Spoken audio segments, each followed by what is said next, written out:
Eat a live frog first thing in the morning, and nothing worse will happen to you the rest of the day.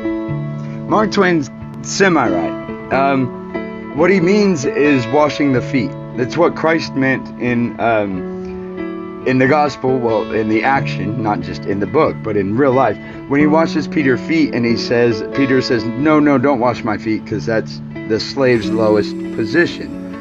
When John the Baptist says, I'm not worthy to even loosen his shoes, that means to wash your feet. That was the lowest position of the lowest slave in every household.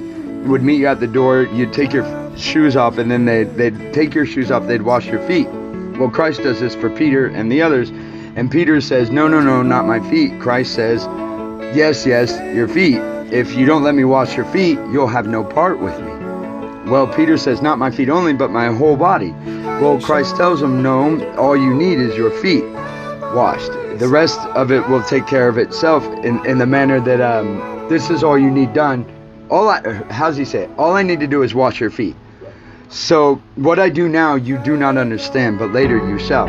What it means is you're to be the hands, feet, and head for the women, and the feet is your lowest trenches where you go into the battle, into the war, the blood, the wretched, the sick shit, the perversions. You have to be honest with yourself before you can be honest with others.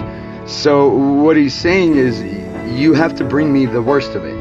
So Mark Twain is kind of right in the slangish way that he uses it, save for he doesn't give it to God, because a man will never be true if he can't be true to God. And if you don't ask God what the truth is, you'll never really find it, because truth comes from God.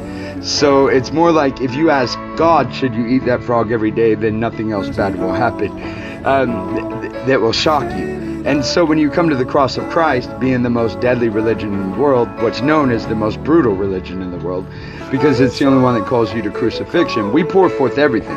We hide nothing. We pave the way for sons. We hold our brides blameless. And everything they do, we take the blame for.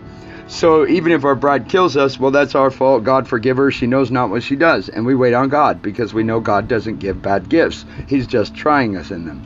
So as we hold to the truth, I mean, the way that Mark Twain says it is right. It should just be you doing it with God before you eat that frog. I mean, frogs are people too, and y'all should not be eating your children, because you call them toads and therefore frogs, and therefore they croak before they're even alive.